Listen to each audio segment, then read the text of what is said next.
And welcome back, Professor Almeida, jpalmeida.com, and in this video I want to give you a rundown of the Word and Excel capstone projects in COSA 30 Intro to Computers. Now, this isn't going to be a step-by-step walkthrough. There are a lot of steps involved, and especially in a compressed environment, there isn't a whole lot of time. So what I'd like to do with this video is to give you a general idea of how to complete these capstone projects, and hopefully this will answer some questions that you may have about these capstones. Now, we are using McGraw-Hill's SimNet for these capstones, and you don't need to access the full SimNet site. You can log into Canvas, go to your weekly modules, and click on your capstone projects from there.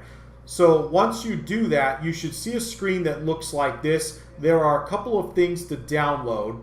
I would take a look at the best practices handout so that you can successfully complete your capstone projects. Now, right off the bat, there are a couple of things. Number one, you do need a working SimNet access code. There really is no way around that. Number two, you need to have Microsoft Office 365 either for a Windows 10 PC or for Mac OS. Yes, you can use your Mac system to complete these projects.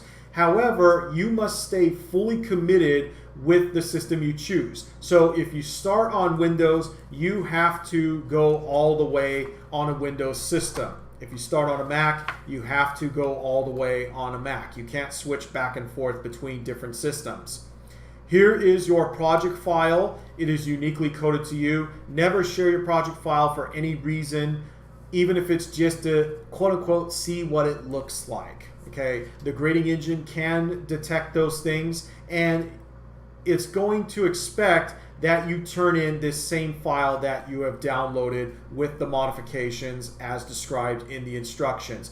I would save your project file on a USB flash drive, especially if you are taking this class on ground or if you plan on completing the project on campus. Once you have your files, you can put Canvas away. You can actually do these projects offline, live in Microsoft Office. What you see here is the instruction file for the Word capstone. Now, what I'm about to tell you will probably run contrary to the idea of being in a computer class and in a paperless environment. Print out your instructions. Sacrifice some trees. Why? Because as you will see, there are a lot of steps involved here, and it's very easy to miss something, especially if you are switching back and forth between your project and your instructions. So again, print out your instructions, keep them in front of you as a checklist as you go along. Hopefully I've emphasized this enough. So let's go through some of the notes that I took when I demonstrated these projects with my on-ground class. And we're going to start with Microsoft Word, and in particular, steps 16 through 19. So we're going to scroll down to steps 16 through 19. And in step 16, you are asked to insert this table here. Okay, this is the final product. You are asked to insert this table, and in doing so, you'll have to type in the contents within each cell. You should find that you will have an empty row, which you will then be asked to delete. That's in step 18. And again, you can see it's very easy to miss these steps if you are not careful. Now in step 19, you are asked to filter the table styles gallery to only show quick styles with header rows only. This is a little tricky here. You are also asked to apply the grid table 1, light accent 1 quick style to the table. So what I'm going to do is click into the table so that I see the table tools, design, and layout tabs. Now, what they mean by filter really has to do with the table style options group here. Header row should be the only thing that's checked. And again, if you are not reading the instructions carefully, it's very easy to miss certain things. Also, take a look at the table styles group, and in particular, this gallery here. Click on more to reveal the different categories and use your tooltips to locate the correct style. Here is grid table 1, light accent 1. So again, make sure that you are carefully following the instructions, and when they mention filter here, what they're really talking about is checking or unchecking certain boxes in table style options. So that was the only thing that I noticed when going through the Microsoft Word Capstone. Now, here's another issue that you might run into. Check your typing. As a matter of fact, double check what you are typing, because again, it is very easy to make careless mistakes by accidentally typing something wrong, forgetting a character here or there. And remember that you have 3 attempts. Don't make the mistake that I made. I made a few careless mistakes in going through the demonstration, and I actually used up all 3 of my attempts, and it had to do with the checking and unchecking of certain boxes, as I showed you earlier. So that is Microsoft Word. I'm going to go ahead and put this project away, and we're going to switch over to Excel. Now, what I'd like to do here is to go through my set of notes in Excel, and in particular, step number 8. So if we go down to step number 8, we are asked to insert a 2D pie chart into the worksheet that we created in the first 7 steps to show the sales of Old Bay popcorn for the month by location. And as a matter of fact, here is the final product. This is the worksheet that we were asked to create. So you can see we have the different types, we have the locations, and the tricky part here is that we have to know which range to select in order to create this 2D pie chart. And it's very important that you select everything that's relevant here, okay? Because again, if we look at the instructions, here's what we're asked. We want to show the sales of Old Bay popcorn for the month by location. Okay, so we are only focused on Old Bay by location. However, we also need to include the locations themselves. Why? Because here's what happens. If we were to just select this range, and then let's say we went ahead and created that 2D pie chart, and let's go ahead and include that call out option here. So let's do data call out. Look what happens.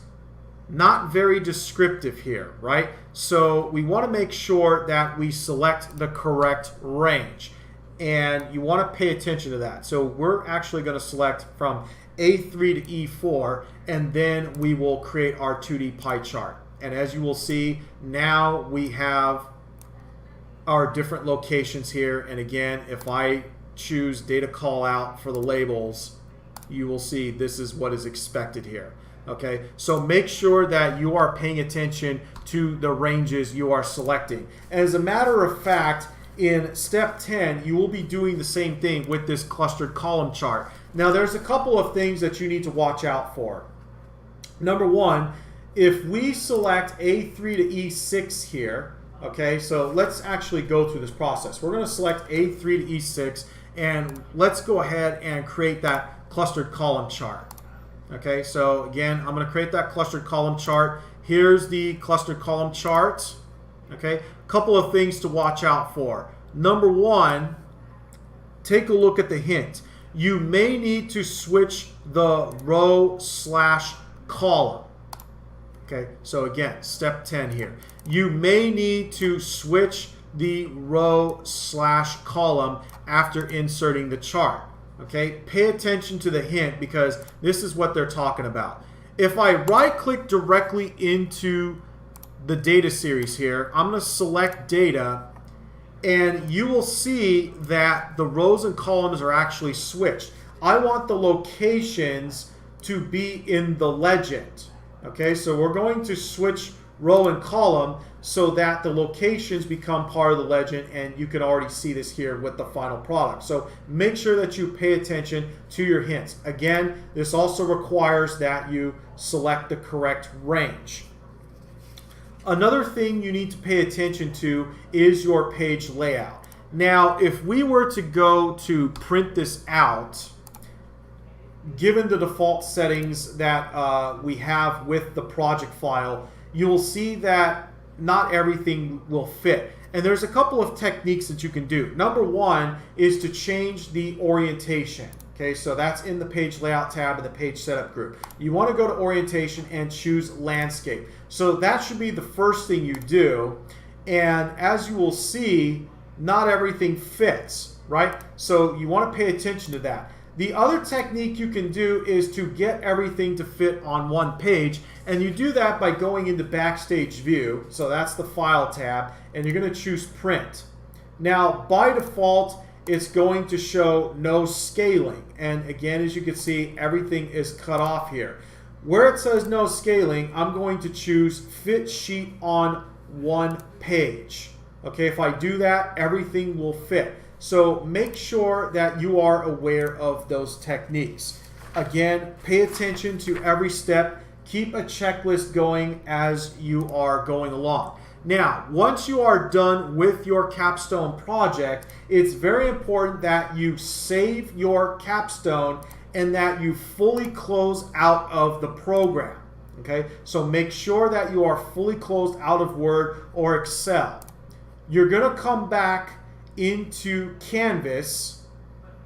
You're going to come back into Canvas. You're going to access your capstone project again, and now you are going to choose Upload My File. So you're going to actually locate your file here. So if you go to Upload My File, you're going to be asked to look for it, and in this case it's in my downloads folder, and yes, I have the solutions here.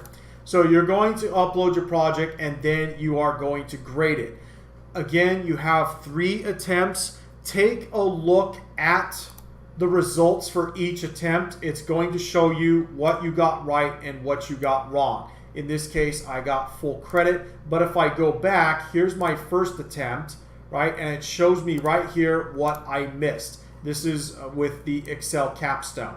So you can see here that I did not switch my rows and columns as I showed you earlier. And here, I did not change the page orientation to landscape.